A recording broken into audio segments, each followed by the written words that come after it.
In 2022, a short promo clip for Britain's Got Talent hit the internet, and people were taken aback. Simon Cowell, once the face of brutal honesty, now barely looked like himself. His features were stiff, misshapen, and almost uncanny. He looked more like a wax replica than a real person, and the internet didn't hold back. Within hours, the clip became a punchline. People called him terrifying, unrecognizable, and a warning sign for what happens when you try to cheat Father Time. But this moment wasn't just about filler or surgery. It was the final image in a much longer story, a slow, desperate transformation that had been happening for years. If you rewind a couple of decades, Simon wasn't trying to be liked. He was a guy who told you the truth even when it hurt. He was cold, cutting, and smug, but undeniably watchable. He built his empire on blunt honesty and raw emotion, selling dreams to the public while quietly controlling every part of the process behind the scenes. And it worked. His shows dominated TV, his winners topped the charts, and his persona, the ruthless truth teller, became a brand of its own. But behind the ratings was a much darker reality. Contestants left broken, overworked, or humiliated. And eventually, the man who once seemed untouchable slowly started to unravel, chasing relevance, clinging to power, and ultimately becoming a strange, hollow version of himself. This is a story of how the world's most savage judge became the very thing he used to laugh at.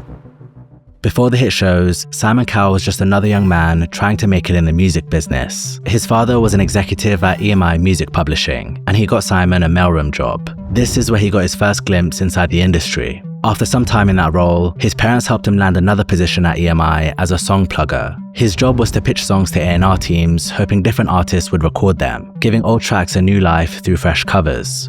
Did get a lot of the songs covered. And then my boss said, I think you're really bright, Simon. Why don't we start a company together? So in 1983, he co-founded Fanfare Records with his former boss, Ian Burton. 3 years later, he landed his first major hit with Sunita's So Macho, and for a moment, it felt like he'd made it. But chasing quick hits soon became a trap. Most of the acts he signed produced novelty pop or gimmick records that went nowhere. Meanwhile, Simon was living beyond his means. I thought everything was just going to be wonderful. So I bought a house. I bought a Porsche, of course. I had a gold credit card. So I'm living it up. In 1989, Fanfare folded, and the company couldn't meet its outstanding production and royalties payments to various producers and artists. Cowell was left on the hook for the debts and became bankrupt. When it all came crashing down, nearly £500,000 was on paper bankrupt, yes. So at 28, Simon was broke, embarrassed, and starting from scratch. He lost his treasured Porsche and had to move back in with his parents, but he didn't stay down. He slowly clawed his way back by securing freelance A&R work with BMG, where he built a reputation for signing commercially viable acts. It wasn't glamorous work at first. He was grinding away as a consultant, looking for acts that could make money, but Simon was determined to rebuild. In 1995, his persistence paid off when he convinced 2 actors from the TV drama Soldier Soldier, Robson Green and Jerome Flynn, to record Unchained Melody, a song they'd sung on the show. The song became the best-selling single of the year and made Simon his first million.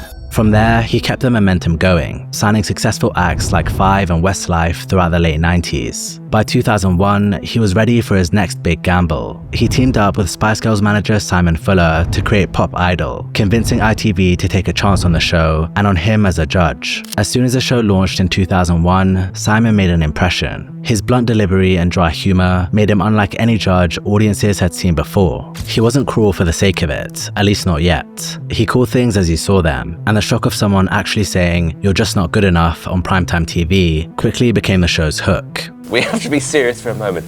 It really isn't what we're looking for. We're not going to ask you to come to London, I'm afraid. The formula worked. Pop Idol became a hit in the UK, and Cowell's persona as the always honest judge became his calling card. The success of Pop Idol caught the attention of producers in the US, and Simon, along with the format, was quickly exported across the Atlantic. Fox picked up the show, rebranded it as American Idol, and kept Cowell front and center. When American Idol launched in June 2002, that formula went global, and by 2004, it had become the most watched show on American television. To American viewers, Simon felt like a shock to the system, a judge who didn't soften the truth with false encouragement. He wasn't screaming or throwing tantrums. He just delivered cold, matter-of-fact verdicts. But what started as honest criticism soon evolved into something more calculated. Behind the scenes, Simon was working with publicist Max Clifford, who coached him on his delivery and encouraged him to lean harder into the mean judge persona. The harsher Simon got, the more people talked. The more people talked, the higher the ratings climbed. So with each season, he became increasingly more ruthless. You've just invented a new form of torture. I'll give you a tip for future auditions. Don't. I don't mean to be unkind, but you have one of the worst singing voices possibly in Miami. You have one of the worst voices I've ever heard, truthfully. It is absolutely terrible. By the mid-2000s, he was no longer just a judge on TV. He was a global brand. American Idol became a juggernaut, with tens of millions of viewers tuning in every week. But the real power didn't come from the ratings. It came from what happened after the credits rolled. Winning an Idol show meant a contract, and Cowell was often the one holding the pen. He'd launched S Records in 2001 as a joint venture with BMG, which became Psycho Music in 2002. It quickly became the default home for most of the winners and finalists across his shows. In other words, he wasn't just critiquing talent, he owned it. This is where things got murky. On the surface, he was giving unknowns a shot at fame, but behind the scenes, he was locking them into contracts that handed him control over their careers and their image. This model became Cowell's signature, and he cast his net even wider in 2004 when he launched the X Factor UK. The X Factor wasn't just another talent show, it was a full-blown factory. The auditions were bigger, the emotional arcs were stronger, and every year, thousands of young hopefuls showed up chasing their shot at fame. This was where Cowell truly learned how to turn contestants into cash cows. The styling, the song choices, the PR training, it all ran through him. Watching raw, unpolished talent get molded into confident, stage-ready performers gave audiences a sense of satisfaction and a reason to stay invested. But what kept the ratings high wasn't just the success stories, it was the bad acts. The public came to watch the train wrecks just as much as they came to cheer the winners, and Simon's scolding commentary made it that much harder to look away. That was a racket, wasn't it? If anyone ever asked me what it would be like going to hell, I think I've just experienced it. You sound like you got a really bad cold. The format was ruthless, and so was Simon, but it worked. At its peak in 2010, The X Factor averaged around 14 million viewers per episode, with the final surging to about 17 million, making it the most watched television episode of the year in the UK. And it was around this time that Jedward walked in, perhaps Simon's most famous punching bag of all. Jedward were 17-year-old Irish twins, John and Edward Grimes, and they looked like they'd stumbled in from a cartoon. They had coiffed hair, matching outfits, and a hyperactive energy that made them more meme than music. Glasgow, how you feeling tonight? You came to party, huh? Yeah, sure right, they came to party. Hey guys, who have we got here? We're twins, I'm Edward. I'm John, and we're 17, and we're from Dublin. Simon disliked them immediately. Jedward proceeded to sing a cheesy song with run-of-the-mill vocals, and not long after they started, Simon stopped them. Simon, what do you think? Not very good and incredibly annoying. When it came to the vote, Simon gave them a firm no, but the other judges overruled him, sending Jedward through to the next round. From that moment on, Simon relentlessly tore into their performances at every opportunity. Nasty. No. Innocent children, Simon. What? Huh? Put down yes. You're crazy. No, Simon, I'm not. Louis, on the other hand, consistently championed them, convincing the other judges that Jedward's cheeky personalities and playful charm outweighed their questionable vocal talents. Look, the truth is that Louis has put you through because you're Irish. By the time they hit the live shows, the audience took over, and Jedward survived elimination round after elimination round, even as Simon kept rolling his eyes and lobbing insults, calling them musical hell and a twin-headed horror show. Their fanbase kept them afloat. They didn't win, but in a way, they didn't have to. Jedward became household names, not for their music, but for the chaos they brought to the show. They rode the wave post-X Factor, releasing albums, representing Ireland at Eurovision twice, and becoming reality TV staples. But they'd later say the cost wasn't worth it. In 2021, Jedward went public, unleashing a barrage of tweets calling out Simon and the X Factor directly. The biggest regret in my life was not telling the judges on X Factor to fuck off. Every contestant on the X Factor was a slave to the show and got paid zero while they made millions. Simon Cowell thinks he's the mafia leader of the music industry, when in reality, he's nothing but a bad facelift. Jedward didn't hold back, and they were far from the only contestants to turn on Simon and the show. Leona Lewis, Rebecca Ferguson, Cher Lloyd, and more all spoke out about their negative experiences, but arguably none were exploited as badly as One Direction. While Simon mocked and dismissed Jedward any chance he got, he was all in on One Direction from the very beginning. The boys auditioned for the X Factor as solo acts in 2010, but none of them made the cut on their own. It was Nicole Scherzinger who first floated the idea of putting them together as a group, and Simon ran with it. Let's do an imaginary boy group if we were to start one, instead of just saying no. You know what, they're just too talented to get rid of. I think they'll be really great in a boy band together. Zayn. Now that is a good idea. Oh my God. That's the category I want, just them. The move was genius. Almost immediately, the chemistry between the boys clicked and fans fell in love. And Simon, being Simon, quickly rewrote the story to paint himself as the mastermind. It was like one of those moments where, luck just plays in your favor. They were leaving the competition. I literally, on a whim, said, you know what, these 5 guys, I think they should be in a band. From that moment on, One Direction wasn't just a band, they were a product. Harry, Liam, Niall, Zayn, and Louis were styled, coached, and rebranded from the ground up. They didn't win the X Factor, they placed 3rd, but that didn't matter because Simon had bigger plans. He immediately signed them to his label Psycho and took full control of their careers. The band's rise was explosive. Their debut single, What Makes You Beautiful, hit #1 in the UK. Their first album topped charts in 16 countries, and they became the first UK group ever to debut at #1 in the US with their first album. By 2013, they were headlining sold-out stadium tours across the globe, grossing hundreds of millions of dollars and breaking Billboard and touring records. Cowell's talent show machine had produced a global phenomenon. But as the band's fame grew, so did the pressure. Simon worked them to the bone, throwing them into a relentless grind of albums, tours, and press appearances with barely any time to breathe. In interviews years later, multiple members said they were overworked, micromanaged, and given very little control. Zayn, for example, said he felt creatively stifled and struggled with anxiety. I couldn't put any input in, I couldn't, give my opinion on this or that because it didn't fit. Liam opened up about drinking problems, mental health issues, and suicidal thoughts he battled for years. People getting into you every day, like I say, just every so often you're like, when will they send? It feels to me like when we were in the band, the best way to secure us because of how big it got was just lock us in our rooms. And of course, what's in the room? Minibar. So at a certain point I thought, well, I'm going to have a party for one. And that just seemed to carry on throughout many years of my life. The toll it took on them was immense, and Cowell reaped most of the benefits. Despite the group making over $1 billion during their run, the members have hinted they only saw a fraction of the profits, and Simon's only regrets that he didn't take more from them. The one thing I regret is I should have kept the name. Oh, you should have owned the name? I should have owned the name. You didn't own the name? No. Who owns the name? They do. Oh, okay. That's the problem. Could have made an animation or whatever, but when you give an artist the name, it's not yours, and that's my only regret. So if you're listening, I'll buy it back from you. After One Direction's run on the X Factor, Cowell returned for one final season in the UK before shifting his focus to the American version of the show. But his departure didn't change the culture he'd built. Even after he stepped away, the system he created, one of control, manipulation, and disposability, stayed behind. And with the pressure to keep ratings high in their first season without Simon, the X Factor UK producers doubled down, leading to one of the most disturbing stories in the show's history. In 2012, Zoe Alexander, a 22-year-old Pink tribute act from Wales, auditioned for the show. According to Zoe, she initially reached out to them hoping to perform as herself, not as a Pink impersonator. It's a day job. This is, this is a career. I want to be Zoe.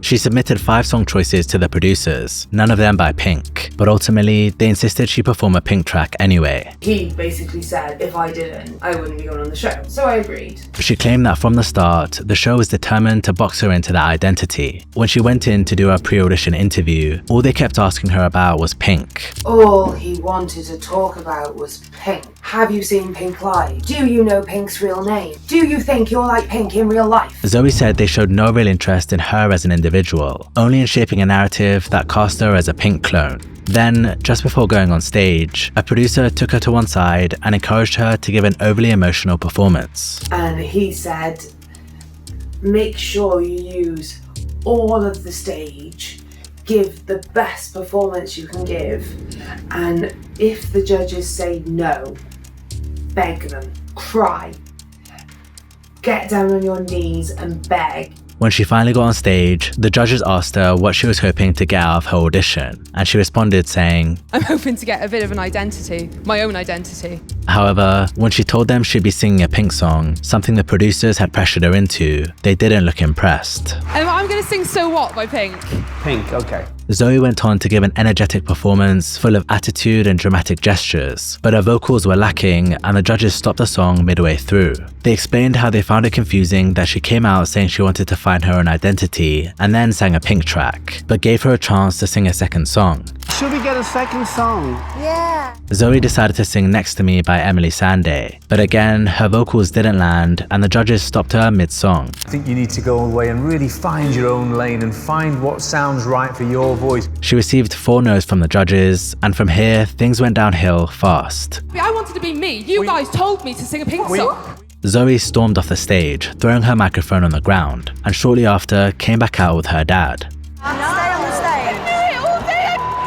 Stay on the stage. The situation quickly spiraled out of control as she lost her temper and began hurling insults at the judges. She then stormed off stage again, knocking away a camera on her way out. Backstage, you could see that she was completely distraught. After this, Zoe and her parents got in her car and drove home in silence. She later said she genuinely believed they'd never air the audition, that it had gone too far and that producers would scrap it. But at this point, I still didn't believe that they would show my audition on TV. I mean, how could they show the systematic bullying leading to a breakdown of a woman on stage? I had convinced myself that they weren't going to show it on TV because it would be too upsetting. But this was exactly the kind of drama Simon and ITV had built the show around. Just an hour after getting home, a Daily Mail journalist called Zoe, confirming that her audition had made the final cut and asking for comments. The journalist told her the show considered it TV gold. And then I got a phone call from the X Factor informing me that they were going to air my audition.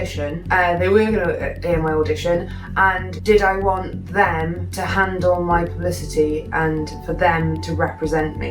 I was honestly so terrified. I just said no and put the phone down. From there, Zoe's mental health collapsed. She said she couldn't sleep and stayed up all night crying. When the episode eventually aired, she was mocked relentlessly. People would play the video on their phones at the gym while laughing and whispering about her. I would go in the post office and the old lady behind the counter that I would normally have a nice chat with didn't want to speak to me anymore and would just give me dirty looks and scowl at me. I'd go to the gym and people would watch the video on their phones in front of me and then whisper and laugh. It got so bad that she and her dad were even threatened with violence in public. She said, "I was recognized everywhere I went, laughed at, pointed at, threatened. Both myself and my dad had been threatened with violence to the point that my dad had to physically defend us." The ridicule didn't stop.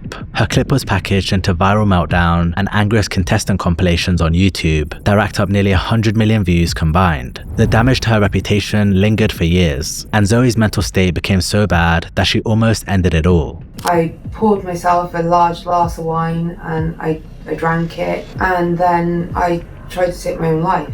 In 2020, Zoe posted a YouTube video titled Zoe Alexander, The X Factor, The Truth, where she alleged that the show had manipulated nearly everything. She said her microphone was turned off while she was trying to explain herself, and that she threw it down in frustration, not to the side as shown. And that was when I was talking to the audience and trying to explain to them how I'd been manipulated all day. And then I realised that they'd turned the microphone off. And that was when I threw it to the floor. And I threw it like this to the floor. But somehow in the video, I threw it like that. She also said the show faked audience reactions and dubbed in crowd noise that didn't reflect reality, even claiming that certain judges' comments were added in after the fact, and that her dad never actually returned to the stage with her. I categorically did not leave the stage and subsequently return hand in hand with my father. Once again, the footage has been completely fabricated. Another example of the X Factor's over-imaginative editing. Zoe's story would later go viral on TikTok, gathering sympathy and support from viewers who saw her side for the first time. but by then the damage was done. Her audition ended in minutes, but the fallout lasted years. Meanwhile, across the Atlantic, Simon's gamble in America was failing. The X Factor USA launched in 2011 with a staggering budget and an all-star judging panel. Simon himself, alongside L.A. Reid, Paula Abdul, and Nicole Scherzinger. In later seasons, he even brought in Britney Spears and Demi Lovato, reportedly paying Britney $15 million for a single season in a bid to boost ratings. But despite the star power and lavish production, the show never captured the magic of the original UK version. Simon's sharp, brutally honest persona no longer felt fresh to US audiences who'd already seen it play out for years on American Idol. Ratings slid each year, and by 2013, the show was quietly cancelled. Adding to the sting, NBC's The Voice launched the very same year, bringing a slicker, more contemporary take on the talent show format. With its rotating chairs concept and tone centered on mentorship, it struck a chord with viewers. It wasn't that people had stopped watching talent shows, they were just gravitating towards formats that felt more novel and less mean-spirited. Back in the UK, The X Factor was still Simon's crown jewel, but cracks were beginning to show. After dominating ratings for years, the show's numbers started sliding in the mid-2010s. Audiences were tiring of the same predictable storylines and emotional manipulation, and the format felt increasingly outdated next to fresher imports like The Voice. Yet while The X Factor struggled, Cowell's Got Talent brand continued to thrive. With its broader focus on variety and spectacle, from dancing dogs to magicians, it felt more surprising and joyful. Its ongoing success reflected a wider shift in tastes. Audiences still love talent competitions, but the appetite for emotionally manipulative formats or heavily scripted drama was starting to fade. The entire TV landscape was shifting. The rise of social media and streaming meant reality shows were now competing with YouTube, Instagram, and TikTok, platforms where authenticity and relatability mattered more than manufactured drama. In this new era, feel-good talent shows built on encouragement rather than breakdowns were simply better positioned to survive. The warning signs were clear in the numbers. X Factor ratings dropped steadily year after year, falling from their peak of over 17 million in 2010 to barely scraping 5 million by 2018. Producers tried multiple format changes: The X Factor Celebrity, The X Factor The Band, and even an All-Stars edition that was scrapped before it aired, but none managed to bring audiences back. Behind the scenes, things reportedly became chaotic, with budget cuts, staff layoffs, and an air of desperation as the show struggled to remain relevant. Adding to the decline, multiple former contestants, some of which we've covered, began speaking out about the show's exploitative nature, painting a picture of a toxic environment that left lasting damage on the people it claimed to help. In response, Simon began to pivot, softening his critiques and playing the role of a kinder, gentler judge. And it's hard. Well done. What do you want to say? Gone were the days of "that was absolutely dreadful." Now, Simon was tearing up at emotional performances, celebrating contestants' journeys, and finding the positive in even mediocre auditions. The man who once built his brand on brutal honesty was suddenly all hugs and heartfelt encouragement. While some people appreciated this change in Simon, others saw it as awkward, forced, and unconvincing. It was hard to ignore that this softer version emerged only after the culture stopped rewarding cruelty. Simon, however, claimed it wasn't strategic, but personal. He insisted that it was fatherhood that changed his outlook, making him more empathetic both on and off screen. But the transformation wasn't just in his personality. As the years went on, Simon also began changing his appearance, turning to Botox and facial fillers in an effort to hold on to his youthful image. Throughout the 2010s, his face became puffier, more bloated, and noticeably less expressive. The continued use of filler has given him that larger, fuller look to his face. Some people call it filler fatigue. Eventually, the tweaks became very noticeable, and people started commenting on how different he looked. But the most shocking change was yet to come. By the late 2010s, Cowell's once dominant empire was clearly cracking. Psycho Music started losing major acts. One Direction had long since split, Little Mix left amid controversies, and new stars simply weren't emerging. The talent pipeline that had once seemed endless was running dry. Artists who did emerge from his shows struggled to achieve the same massive commercial success of earlier acts, and without breakout hits, the label's relevance in the music industry began to fade. Meanwhile, his television formats were also showing their age. The X Factor had been cancelled in multiple countries, and even the Got Talent franchise, while still popular, no longer dominated cultural conversations the way it once had. The machine that had made Simon one of the most powerful figures in entertainment was grinding to a halt. And then, just as his career was faltering, Simon faced something far more personal: a life-changing accident in 2020. Simon's life took a dramatic turn when he suffered a serious accident on an e-bike. He was testing the bike at his home in California when he lost control and fell, breaking his back in multiple places. The injuries were so severe that he had to undergo a 6-hour-long surgery, getting a metal rod inserted to stabilize his spine. It was a bad accident, and I knew it was bad the second it happened. And the recovery was pretty difficult. The accident was a wake-up call. It forced him to reevaluate how he was living, and he realized just how much he'd been neglecting his health. As bad as it was, the upside was worth it, because if I hadn't broken my back, I don't think I would have ever realized how unfit I really was. After that, he overhauled his lifestyle, changed his diet, and ultimately lost over 20 kilograms or 44 pounds. But as he got healthier, another realization hit him, this time about his face. While looking through family photos with his young son Eric, he saw just how far his cosmetic tweaks had gone. Simon recalled, "There was a stage where I might have gone a bit too far. I saw a picture of me from before the other day and didn't recognize it as me first of all. Eric was in hysterics. Enough was enough. There's no filler on my face at all now. Zero." Simon dissolved his fillers, but his desire to maintain his TV-ready image didn't disappear. Instead, he pivoted to surgical procedures in mid-2022. It looks to me like around this time he already had a lateral brow lift, upper blepharoplasty, maybe a lower blepharoplasty as well, with a canthoplasty. And his upper eyelid just appears more hollow, and that's due to the combination of likely brow lifting and an aggressive upper eyelid skin removal. The dramatic weight loss, dissolved fillers, and eye surgery culminated in a transformation that shocked viewers in the Britain's Got Talent promo that year. I always say on this show, 2 or 3 minutes can change your life. And it has. And maybe this time it's going to be you.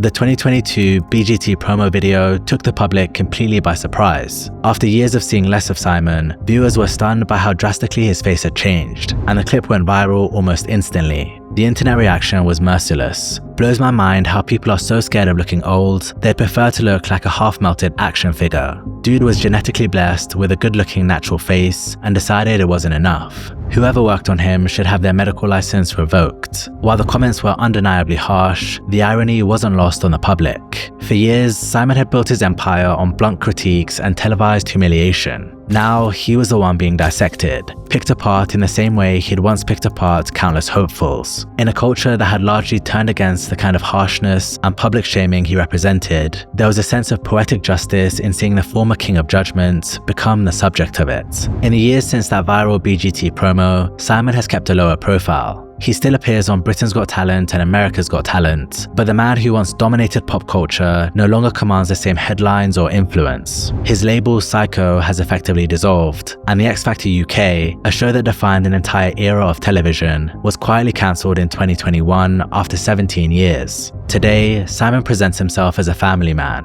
He's engaged to his long-term partner Lauren Silverman and speaks lovingly about his son Eric, often crediting him with his changing perspective on life. He's spoken about being happier, healthier, and more focused on enjoying the moment rather than chasing the next big thing. But his legacy is complicated. He built an empire by launching some to stardom while tearing others down for entertainment. Even the success stories are tainted by accusations of mistreatment and exploitation, all in the service of his own financial gain. For a long time, that trade-off was tolerated, but as public taste shifted and more people began speaking out about their horrible experiences with him, the man who once defined talent TV began to lose his grip. Whether you see him as a cautionary tale or a cultural force, the era Simon once dominated is over.